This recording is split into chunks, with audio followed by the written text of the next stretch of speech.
स्वागत है दोस्तों आप सभी का हमारे YouTube चैनल पाई एडुकेशन में। इस वीडियो में हम लोग कक्षा 10 के सेट 3 विषय गणित के प्रश्नों को हल करेंगे। इससे पहले इसका पहला वीडियो आप लोग देख लीजिएगा, जो पहला वीडियो नहीं देख पाए हैं ये इसका सेकंड पार्ट है। फर्स्ट पार्ट सबको देखना ज़रूरी है, उसमें से ऑब्जेक्टिव है, ये इसका सेकंड पार्ट है। जनरली सेकंड पार्ट का वीडियो जनरली ये सेक्शन बी का वीडियो कोई नहीं बनाता है, क्योंकि ये जो प्रश्न ये आपके ऑब्जेक्टिव नहीं होते हैं। तो इसका भी हम वीडियो बनाए हैं और उम्मीद करते हैं कि आप लोग को ये काफ़ी हेल्पफुल हो और आगे भी ऐसे ही वीडियो बनाते रहेंगे। तो चलिए शुरू करते हैं। ये क्वेश्चन नंबर 31 में है, बहुपद 3x² - x - 4 का शून्यक ज्ञात करें। ये इसका शून्यक निकालना है, मतलब जीरोज। क्या निकालना है? जीरोज। तो जीरोज निकालने के लिए हम लोग क्या करते हैं, इसमें से है कि सबसे पहले हम लोग दिए हुए पॉलीनोमियल को क्या करते हैं, लिखते हैं। दिए हुए बहुपद को लिखे, फिर px मान लिए, उसको px बराबर इतना दिया हुआ था, तो हमको उसको शून्यक ज्ञात करना है। तो क्या करेंगे, px को 0 रखेंगे। तो 3x² - x - 4 बराबर कितना हो गया, 0। यह एक द्विघात समीकरण है। उसके बाद द्विघात समीकरण का जो स्टैंडर्ड फॉर्म होता है वो क्या होता है, ax² + bx + c। अब इन दोनों इक्वेशन को हम लोग क्या करेंगे, कंपेयर करेंगे। कंपेयर किस तरह से किया जाता है, यहाँ पे x² का कोफिशिएंट क्या है, मतलब गुना क्या हुआ, a है, और इसमें से x² का क्या है, 3 है। तो a बराबर हम लोग क्या बोलेंगे, 3। a बराबर हम लोग क्या बोलेंगे, 3। उसी तरह से माइनस x का कोफिशिएंट को फिर ये कांस्टेंट टर्म को लेते हैं, तो ये वैल्यू हमें प्राप्त होता है इस तरीके से, a बराबर 3, b बराबर 1 और c बराबर -4। तो अब हम लोग जानते हैं कि मूल निकालने के लिए, किसी भी द्विघात समीकरण का मूल निकालने के लिए एक फॉर्मूला होता है। क्या होता है, -b ± b² - 4ac/2a। तो इसमें से ए बी सी का वैल्यू हम लोग यहाँ पे पुट कर देते हैं, और पुट करने के बाद हम लोग को मिलता है, इसको सॉल्व करेंगे तो -1 ±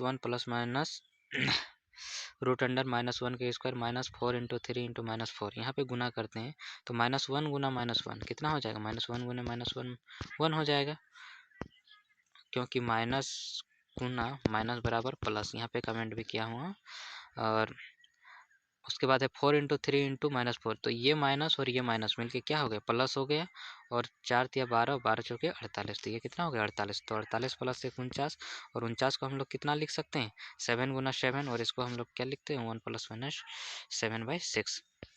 तो इस तरह से इसका आंसर या तो एक x बराबर ये हो सकता है 1 + 7/6, और एक क्या हो सकता है, x बराबर 1 - 7/6।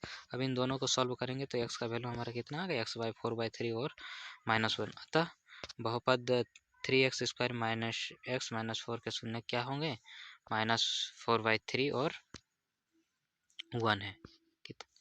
अब नेक्स्ट प्रश्न की ओर बात करते हैं। प्रश्न संख्या 32 में, प्रश्न संख्या 32 में कि 10 a बराबर दिया हुआ 4/3, तो हमें निकालना है sin a का वैल्यू और cos a का वैल्यू। तो ऐसा प्रश्न जब भी पूछा जाए तो हम लोग दिए हुए डाटा को पहले क्या करते हैं, लिखते हैं। तो यहाँ पे लिखें, उसी के अनुसार ये एक हम लोग इसका ड्रॉ किए, इसका पिक। तो यहाँ पे 10 a बराबर दिया हुआ था 4/3, तो 10 a का फॉर्मूला होता है लंब बटे आधार, जिसको हम लोग परपेंडिकुलर बाय बेस बोलते हैं। तो परपेंडिकुलर मतलब लंब कितना हो गया, 4 हो गया, और आधार कितना हो गया, 3 हो गया। तो इसको हम लोग 4 इकाई और इसको हम लोग 3 इकाई मान सकते हैं, लंब और आधार को। तो हम लोग पाइथागोरस थ्योरम से क्या जानते हैं, कर्ण स्क्वायर बराबर लंब स्क्वायर प्लस आधार स्क्वायर। इस फॉर्मूला में यहाँ से रख के हम लोग क्या निकालेंगे, पहले कर्ण निकाल लेते हैं। तो जब किसी त्रिभुज का हमको आधार, लंब और कर्ण मिल जाता है, तो हम लोग उस त्रिभुज का और भी ये निकाल सकते हैं। तो साइन ए बराबर क्या होता है, फिर लंब बटे कर्ण। तो लंब था 4 और कर्ण हो गया। और ध्यान रहे वो उसी एंगल के लिए निकाल रहे हैं। यहाँ पे एंगल यदि चेंज होगा तो ये वैल्यू चेंज हो सकता है, बट एंगल एक ही है, तो डोंट वरी, उसके लिए कोई दिक्कत नहीं है। नेक्स्ट प्रश्न की ओर बात करते हैं।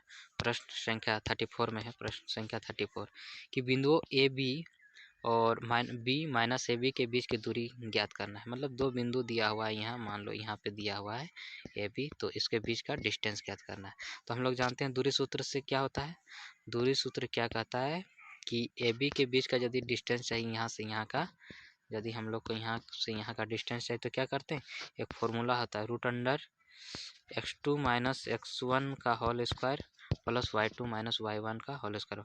इसमें से x2 x1 क्या है, ये मान लो एक कोऑर्डिनेट x1 y1 और ये है मान लो x2 y2। तो फिर उसको इस फॉर्मूला से निकालते हैं। इस फॉर्मूला में यदि हम लोग पुट करते हैं तो हम लोग को ये मिलेगा क्या, ये हम लोग को मिलेगा यहाँ पे -2a का स्क्वायर माइनस 2b स्क्वायर। इसको सॉल्व करेंगे तो हम लोग को ये प्राप्त होगा कि 2√√a square plus b square इकाई। ये इकाई यूनिट है, मीन्स कि कोई भी दूरी का है ना, कुछ भी हो सकता है वहाँ, सेंटीमीटर मीटर।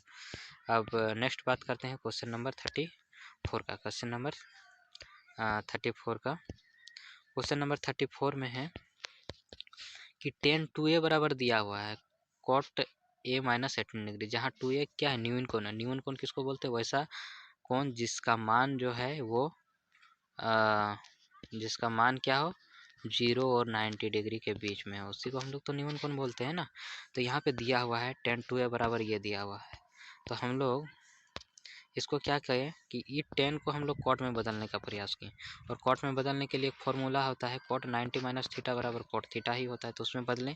तो इधर से cot कैंसिल हुआ और इसको यहाँ पे इस तरह से काटना नहीं है, ध्यान रहे इसको काटना नहीं है, ऐसे ही छोड़ देना है। वो अंडरस्टूड है कि वो दोनों कैंसिल आउट हुआ, तो क्या बचा इधर 90 माइनस 2a और इधर बचा a माइनस 18। तो अब इससे आगे बढ़ाते हैं हम लोग कि 90 प्लस 18 बराबर a प्लस 2a है। 90 प्लस 18 बराबर, यहाँ से यदि हम लोग सॉल्व किए तो इन दोनों को जोड़ दिए, ये 2a और 1a 3a हुआ, तो a इक्वल टू कितना हो गया 108/3। तो a बराबर यहाँ पे कितना आ गया 36, कितना आया है 36, ध्यान रहे 36 डिग्री आया है। तो अतः a का मान हम लोग का कितना निकल गया 36 डिग्री, अतः a का मान कितना निकल गया 36 डिग्री। नेक्स्ट प्रश्न की ओर बात करते हैं। प्रश्न संख्या 35 में है। प्रश्न संख्या 35 में सिद्ध करें कि बाह्य बिंदु से वृत्त पर खींची गई स्पर्श रेखाओं की लंबाई बराबर होती है। यहाँ पे है जैसे कि ये एक वृत्त है, इसका एक बाहरी बिंदु P है और जिसमें से ये दो स्पर्श रेखाएं खींची गई। तो हमको सिद्ध ये करना है कि ये जो स्पर्श रेखाओं की लंबाइयाँ बराबर होती है। ये जो स्पर्श रेखाएं दो बाहरी बिंदु से वृत्त पे खींचा गया है, ये दोनों क्या होंगे बराबर, मतलब PQ को हमको बराबर दिखाना है PR का। तो इसको बराबर दिखाने के लिए हम लोग क्या करते हैं, इसको प्रूव करना है तो जाहिर सी बात है इसमें एक दो लाइन हम लोग लिखेंगे। तो इसमें से जैसे लिखे माना कि, और इसको लिखने के लिए रटने की आवश्यकता नहीं है, इस डायग्राम को देखते हुए इन सब चीज़ों को हम लोग लिखेंगे। क्या लिखेंगे, मान लिए कि एक वृत्त है, क्या है, माना कि O केंद्र वाला एक वृत्त है तथा P एक बिंदु है जो वृत्त से बाहर स्थित है। बिंदु P से दो स्पर्श रेखाएं PQ और PR खींची जाती है। उसके बाद क्या लिखते हैं, हमें सिद्ध करना है कि PQ बराबर PR। तो रचना हम लोग क्या करते हैं, O से लेके P तक मिला देते हैं और O से OQ और O से R को मिलाते हैं। फिर हम लोग ये दे पाते हैं तब कहा है कि किसी भी त्रिभुज का स्पर्श रेखा और ये जो स्पर्श रेखा वो स्पर्श बिंदु और केंद्र के बीच जब मिलाते हैं तो वहाँ पे कितना डिग्री का कोण बनता है, समकोण बनता है 90 डिग्री का। तो इस वजह से हम लोग इसको ऐसे लिखते हैं। अब इन दो त्रिभुज को लिए हैं, त्रिभुज OPQ और ये ORP। तो इसमें से फिर हम लोग इसको कॉन्ग्रुएंस दिखाएं, सर्वांग समता दिखाएं, सर्वांग सम दिखाएं, और इसलिए हम लोग सिंप्लिसिटी से ये बराबर ये कह सकते हैं। तो थोड़ा सा इसमें जल्दबाजी भी है बिकॉज कि समय को भी ध्यान में रखना है और इसमें से ये समय को ध्यान में रखते हुए इतने सारे प्रश्नों को हल करना है, तो इसलिए मजबूरी भी है कि हम लोग को ये थोड़ा सा ये जल्दी करना पड़ रहा है ना। अदरवाइज कोशिश ये है कि अब हर एक चैप्टर का वीडियो उपलब्ध करवाएं। तो शुरू करते हैं क्वेश्चन नंबर 36 का। 36 में किसी त्रिभुज की भुजाएं ये दिया हुआ है, तो बताइए समकोण त्रिभुज है या नहीं है। तो इसमें क्या करेंगे कि एक त्रिभुज मान लो ये है, कोई भी त्रिभुज है, 3 भुजा दिया हुआ है, तीनों भुजा यदि समकोण त्रिभुज होगा तो जाहिर सी बात है समकोण त्रिभुज होगा तो वो पाइथागोरस लॉ को, पाइथागोरस प्रमेय को वो क्या करेगा, फॉलो करेगा उसका। तो पाइथागोरस क्या कहता है कि कर्ण का स्क्वायर आधार स्क्वायर और लंब स्क्वायर के बराबर होता है। तो हम लोग इसमें से जो सबसे बड़ी भुजा है उसको मान लेते हैं कर्ण होगा। जाहिर सी बात है जो कर्ण होती है किसी त्रिभुज की वो सबसे बड़ी होती है। तो जो दो छोटी भुजाओं को कोई एक आधार होगी तो दूसरी लंब होगी, तो दोनों का स्क्वायर करके देखते हैं तो दोनों में क्या आता है, हमारा इक्वल आता है। तो अतः यह क्या है, एक समकोण त्रिभुज है। अतः यह क्या है, समकोण त्रिभुज है। नेक्स्ट प्रश्न की ओर बात करते हैं। प्रश्न संख्या 37 में है कि उस बिंदु के निर्देशांक ज्ञात करना है जिसका जो 2 को कोऑर्डिनेट दिया हुआ है, निर्देशांक दिया हुआ है और उसको 2:3 में बांट रहा है।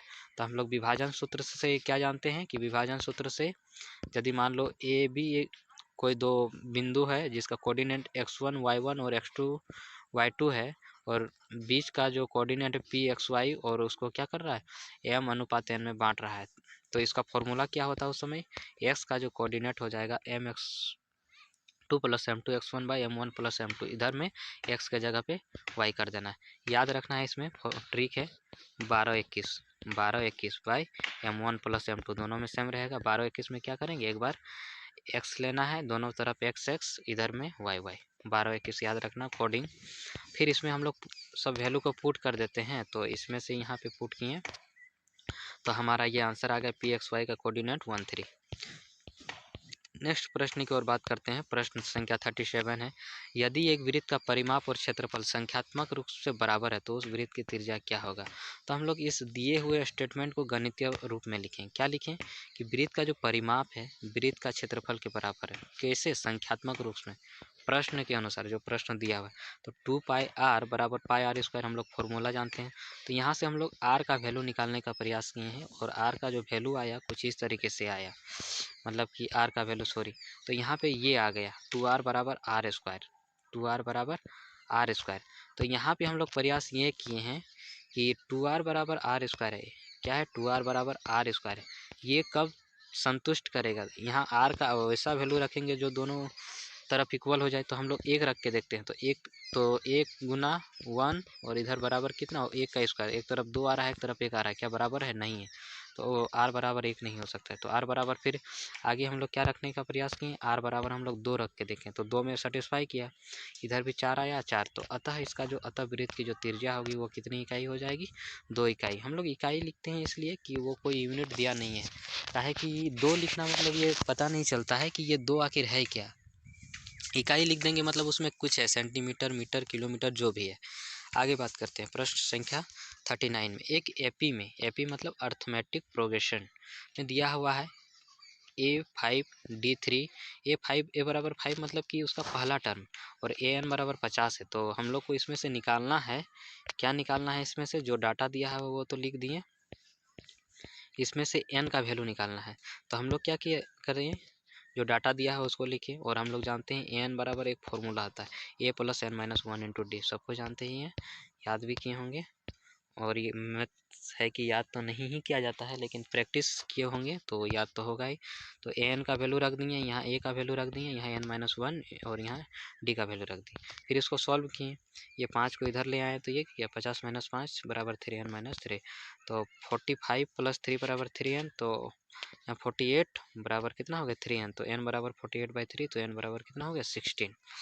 तो अतः n का मान कितना हो गया 16 हो गया। नेक्स्ट प्रश्न की ओर बात करते हैं।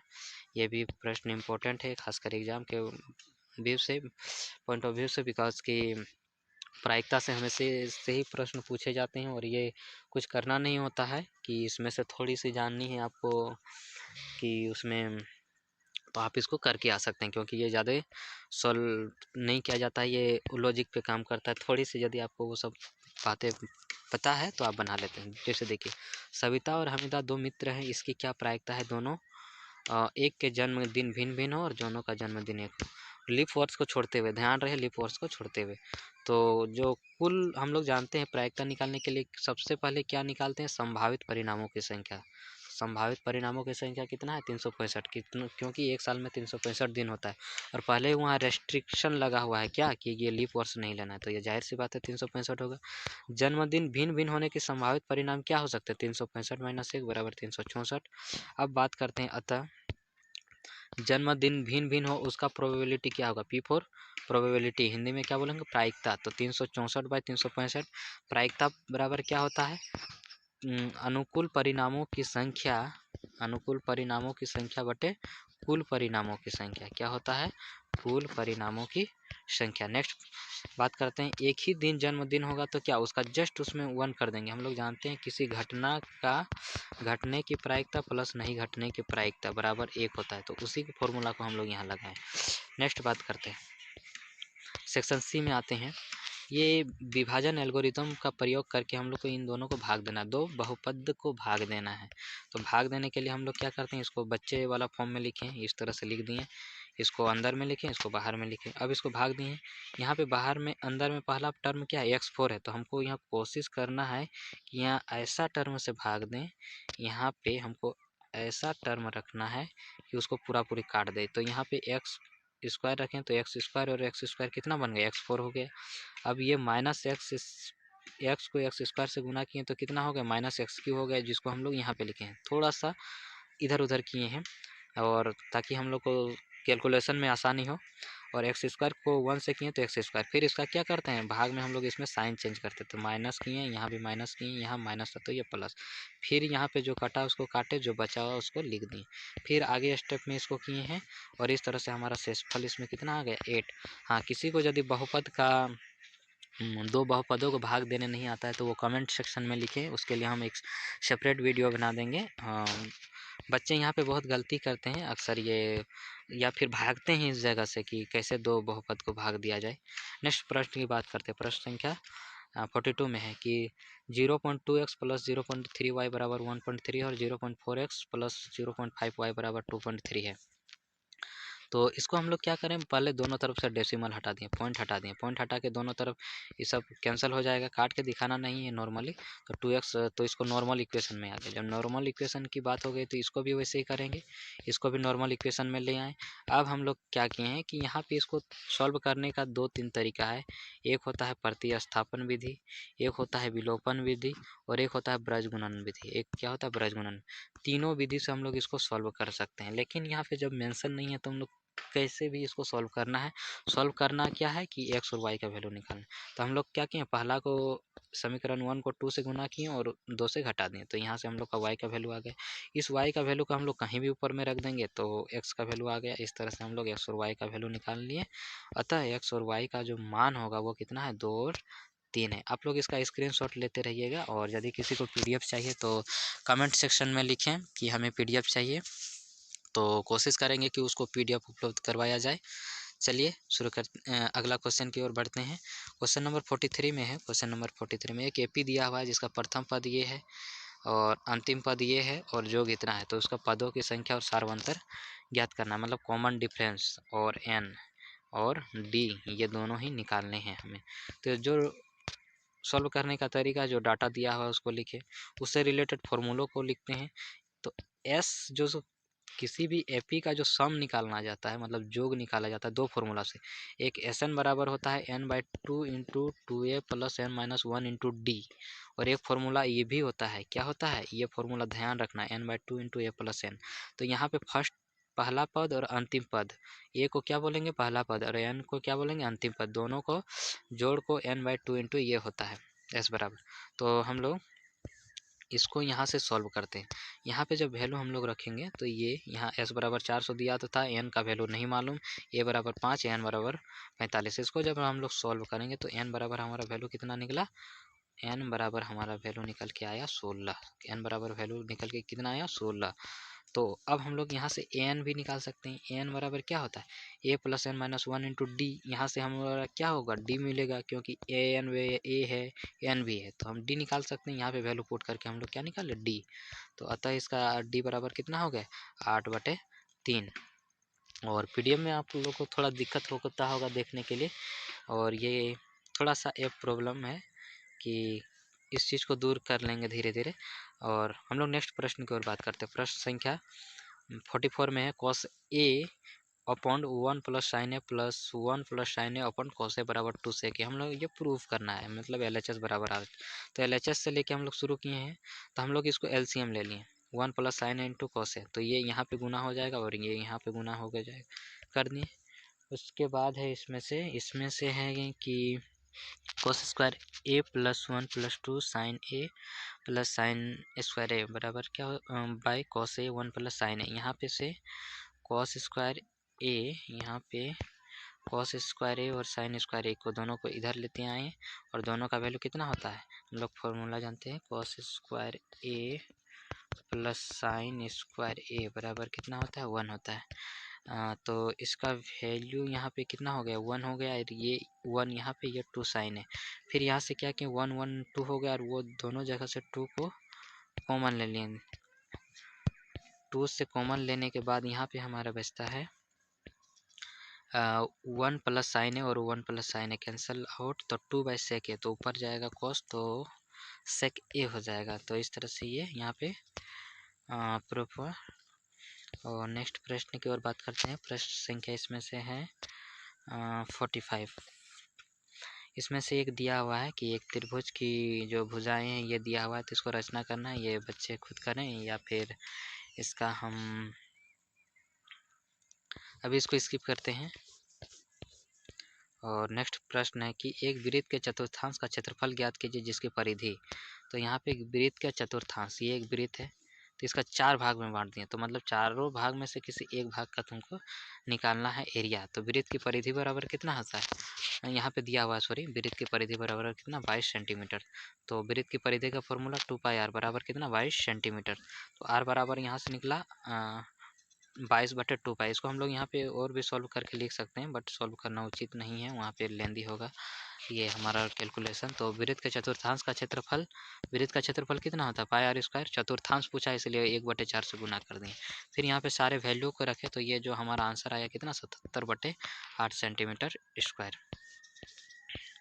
अब सेक्शन डी की ओर बात करते हैं। सेक्शन डी में एक ये द्विघात समीकरण दिया हुआ है, एक द्विघात समीकरण दिया हुआ है जिसमें से डी का वैल्यू निकालना है, विभक्तिकर मतलब कि डिस्क्रिमिनांट निकालना है, डिस्क्रिमिनांट टी। तो डिस्क्रिमिनांट निकालने से हम लोग को ये पता चलता है कि ये जो ये द्विघात समीकरण है, इसके जो मूल होंगे, इसके जो जीरोज होंगे वो किस प्रकार के होंगे, दोनों असमान होंगे कि दोनों समान होंगे, कि यहाँ पे इसके रूट जो मूल हैं वो निकलेंगे ही नहीं, ये डी से हमें पता चलता है। तो ये द्विघात समीकरण को हम लोग क्या किए, लिख दिए। उसके बाद इसको फिर कंपेयर किए हैं स्टैंडर्ड इक्वेशन के साथ। क्या होता है स्टैंडर्ड इक्वेशन, इससे पहले अभी चर्चा किए थे, ax² + bx + c बराबर 0 होता है। इसके साथ जब हम लोग इक्वेट करेंगे तो ये वैल्यू आएगा। फिर यहाँ से हम लोग डी बराबर क्या होता है, b² - 4ac, यहाँ से हम लोग निकालने का प्रयास किए, ये वैल्यू हमारा कितना आया, 1 आया। तो जैसे ही 1 आया तो क्या है, 1 क्या है, जीरो से ये बड़ा है। तो जैसे ही किसी भी द्विघात समीकरण में डिस्क्रिमिनांट का वैल्यू डी जो है 0 से बड़ा आता है, तो उसका क्या होता है, उसका मूलों की प्रकृति क्या होगा, दोनों वास्तविक होंगे और असमान होंगे। अब वहाँ से जब वास्तविक और असमान होंगे तो जाहिर सी बात है हम लोग को उनका मान निकालना है। तो फिर वही फॉर्मूला लगाए, -b + -√b² - √b²-4ac/2a। इसमें से वैल्यू पुट करते हैं तो हमारा आंसर इसमें से आ जाएगा कितना, इसका मूल जो हो जाएंगे, एक 1 आएगा, एक 2/3 आएंगे। नेक्स्ट प्रश्न की ओर बात करते हैं। प्रश्न संख्या 47 में है, माना कि एक पेडेस्टल की लंबाई दिया हुआ है इतना। ये क्वेश्चन हम नहीं लिखे हैं यहाँ पे, क्वेश्चन आप लोग सेट से लिख लीजिएगा। और इसको फिर इसमें से सॉल्व करते हैं। और ये उसके बाद नेक्स्ट प्रश्न है 48 में, कि इसमें से ये है कि ये सिद्ध करना है कि दो समरूप त्रिभुजों के क्षेत्रफल का अनुपात उनके संगत भुजा के अनुपात के वर्ग के बराबर होता है। तो इसका स्क्रीनशॉट ले लें।